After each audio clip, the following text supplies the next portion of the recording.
রাজ্যের প্রাক্তন খাদ্য প্রতিমন্ত্রী তথা রানীবাঁধের প্রাক্তন বিধায়ক জ্যোৎস্না মান্ডির খাতড়া বাজারের পাম্প মোড়ে অবস্থিত বিধায়ক কার্যালয় থেকে বিপুল পরিমাণ ত্রাণ সামগ্রী ও অন্যান্য সামগ্রী উদ্ধারের ঘটনাকে কেন্দ্র করে শনিবার ব্যাপক চাঞ্চল্যের সৃষ্টি হয়।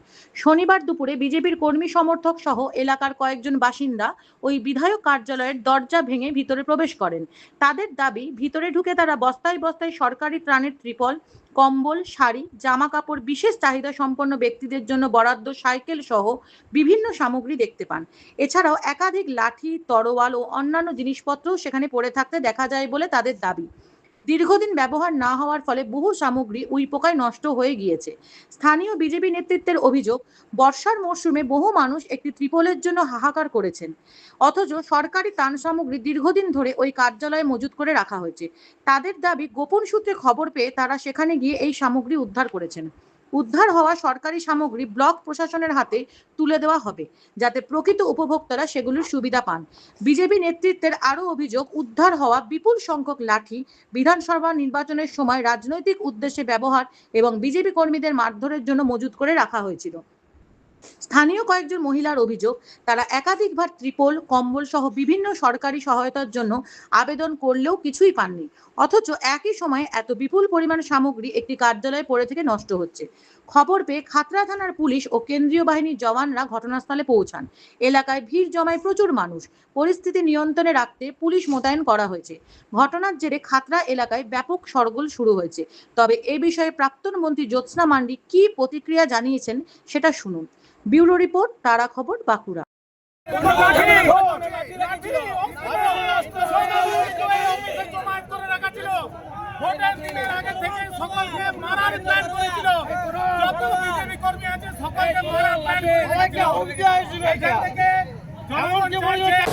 এটা তো তৃণমূলের একটা পুরনো কালচার। শুধু জ্যোৎস্না মান্ডি না, গোটা রাজ্যে যারা যারা তৃণমূলের সাথে যুক্ত ছিল, বিভিন্ন নেতা থেকে, মন্ত্রী থেকে শুরু করে, এমএলএ থেকে শুরু করে ছোট বড় যারা সবাই ছিল, তারা প্রত্যেকেই বিভিন্নভাবে দুর্নীতির সাথে যুক্ত। সেটা ক্ষমতাচ্যুত হয়ে যাওয়ার পরেই মানুষ ক্রমশ প্রকাশ্য দেখতে পাচ্ছে। আমরা এটা দীর্ঘদিন ধরেই বলেছি যে গোটা তৃণমূল আগাগোড়া হচ্ছে দুর্নীতির সাথে যুক্ত। গরিব মানুষের যেগুলো পাওয়ার কথা সেই সব ত্রাণ সামগ্রী তারা নিজেদের স্বার্থে ব্যবহার করতো, মানুষকে সেই জায়গা থেকে বঞ্চিত করতো। এছাড়াও শুধু ত্রাণ সামগ্রী না, এছাড়াও আরও বিভিন্ন সরকারি পরিষেবা যেগুলো মানুষের পাওয়ার কথা ছিল, সেখান থেকেও সাধারণ মানুষকে বঞ্চিত করে রাখতো। তার বিরুদ্ধে আমরা লাগাতার আন্দোলন করেছি, লড়াই করেছি, মাঠে নেমেছি, রাস্তায় নেমেছি, স্থানীয় প্রশাসনকে জানিয়েছি।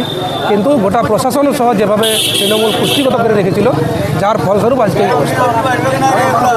তারা বারবার আবেদন করেও কোনো একটা ত্রিপল কি কম্বল পায়নি, এত মাল উদ্ধার হচ্ছে। আপনারা কি চাইবেন?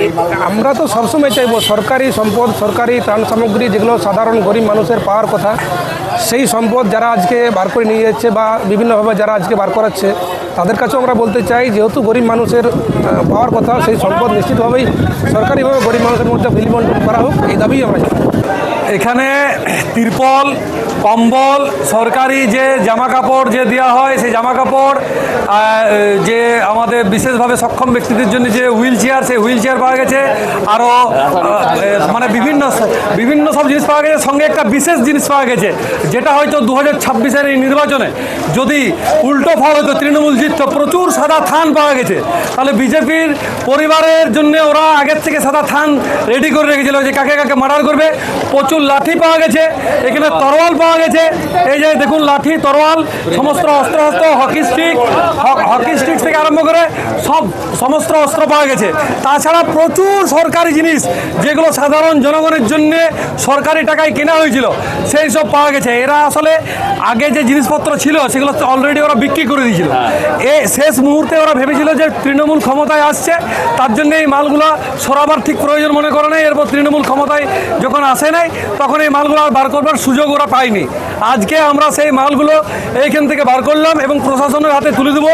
প্রশাসন, একটা মানুষ, একটা গরিব মানুষ যার ঘর পড়ে যাচ্ছে, সে একটা তিরপলের জন্য পঞ্চায়েত অফিস যাচ্ছে, বারবার যাচ্ছে, ঘুরে আসছে, সে একটা তিরপল পাচ্ছে নাই। আর এইখানে এক ট্রাক, বড় ট্রাকের এক ট্রাক তিরপল আছে। প্রচুর কম্বল নষ্ট হয়ে গেছে। শীতকালে সাধারণ গরিব মানুষ ঠান্ডায় কাঁপছে, কিন্তু তারা একটা মানে কম্বল জোগাড় করতে পারছে না। কিন্তু এখানে প্রচুর কম্বল মানে ঘুণ লেগে গেছে, নষ্ট হয়ে যাচ্ছে, এখানে পড়ে গেছে। প্রথম কথা হচ্ছে যে যদি এগুলো পাচার করার পরিকল্পনা থাকতো, যেদিন টিকিট ক্যান্সেল হয়েছিল সেদিনই পাচার করে দিতাম। আর দ্বিতীয়ত হচ্ছে বিজেপির যে বা যারা আমাদের এখানে শো কল্ড মোস্ট কীরকম বলবো শান্তনু সিং তার দলবল তার কার্যকর্তা নিয়ে আমার বাড়ি, ওটা আমার পার্টি অফিস নয়, প্রথম কথা ক্লিয়ার করে দিই, ওটা আমার বাড়ি। ওখানে আমি, ওটা শ্বশুরমশাইয়ের বাড়ি, ওখানে আমি কার্যালয় করতাম। এটা ঠিক যে সরকারি কিছু মাল ওখানে রাখা ছিল। পশ্চিমবঙ্গের প্রত্যেকটা বিধায়ক, কি বিজেপি কি তৃণমূল কি সিপিএম, প্রত্যেকটা বিধায়কের কাছেই কিন্তু সরকারি মাল আছে। এখনও যদি বিজেপির পার্টি অফিসে যাওয়া যায়, তো যারা বিধায়ক ছিলেন এত বছর ধরে, আমাদের 70টার মতো, তাদের বাড়িতেও বা তাদের কার্যালয়েও কিন্তু এই মাল রাখা আছে। আমাদের কাছে এই মাল ফেব্রুয়ারি মাসে আসে এবং তারপরে আপনারা জানেন যে ভোট ডিক্লেয়ার হয়ে যায়, আমরা এই মাল সবাইকে দিয়ে উঠতে পারি না এবং আমার 300টা বুথ, সেই অনুযায়ী আমরা নিজেরাই কিছু মাল কিনি, অ্যাড করে সেটা বাল্ক আকারে বুথে এগুলো আমরা পৌঁছে দিই। তো সেটা বাল্ক আকারে পৌঁছে দেওয়া হয়নি বলেই জিনিসগুলো আছে এবং এখনও পর্যন্ত প্রত্যেকটা যারা জিতে এসছেন তাদের কাছেও, তারা মাল অ্যালট হবে, তাদের কাছেও এই জিনিসগুলো কিন্তু আছে।